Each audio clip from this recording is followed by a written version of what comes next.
Assalamualaikum warahmatullahi wabarakatuh. Pernahkah engkau merasa hampa? Seolah ada sesuatu yang hilang, tapi engkau tak tahu apa? Pernahkah dadamu tiba-tiba sesak tanpa sebab yang jelas? Seolah jiwamu sedang rindu pada sesuatu yang tak bisa dijelaskan oleh kata. Mungkin. Itu bukan sekadar perasaan. Itu adalah panggilan. Panggilan dari masa yang paling jauh, saat ruhmu berdiri di hadapan Allah, dan mengucapkan sebuah janji yang agung. Hari ini mari kita simak perjalanan ruh, dalam kisah, ketika ruh menjawab.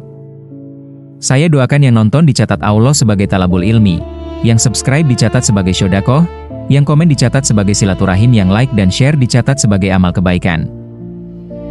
Dalam hening yang tak mengenal waktu, sebelum bumi dibentangkan, sebelum manusia menjejak tanah, Allah telah menciptakan ruh-ruh manusia. Ruh adalah ciptaan yang halus, tak dapat dijangkau oleh panca indera, dan tak bisa dijelaskan oleh akal manusia. Sejak dahulu, manusia bertanya, apakah ruh itu? Dari mana asalnya? Pertanyaan itu pun disampaikan kepada Rasulullah Shallallahu Alaihi Wasallam. Maka Allah berfirman, dan mereka bertanya kepadamu tentang ruh. Katakanlah, ruh itu termasuk urusan Tuhanku, dan kalian tidak diberi ilmu melainkan sedikit. Quran Surat Al-Isra 85, maka ruh pun tetap menjadi rahasia besar, rahasia yang hanya Allah mengetahuinya dengan sempurna. Di satu alam yang tidak terikat waktu, Allah mengumpulkan seluruh ruh keturunan Adam. Jumlahnya tak terhitung, bagaikan lautan cahaya yang bergetar oleh kehidupan. Lalu Allah berfirman, Alastu bi rabbikum? Bukankah aku ini Tuhanmu?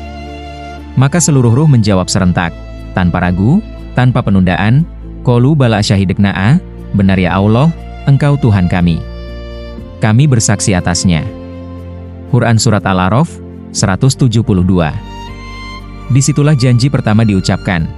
Janji suci antara hamba dan Tuhannya. Janji yang akan mengikat setiap perjalanan manusia, dari awal hingga akhir hidupnya. Janji itu tidak ditulis di batu, tidak pula di lembaran langit, tapi di dalam fitrah, di inti kesadaran setiap insan. Rasulullah Shallallahu Alaihi Wasallam bersabda, setiap anak dilahirkan di atas fitrah. Hadits riwayat Bukhari dan Muslim. Karena itulah, bahkan manusia yang belum mengenal agama pun, masih bisa menatap langit dan berkata, ada kekuatan yang lebih tinggi dari diriku. Jauh di lubuk jiwanya, ruh itu masih menyimpan kenangan samar tentang pertemuan purba itu. Namun ketika waktu tiba, tabir dunia pun mulai turun.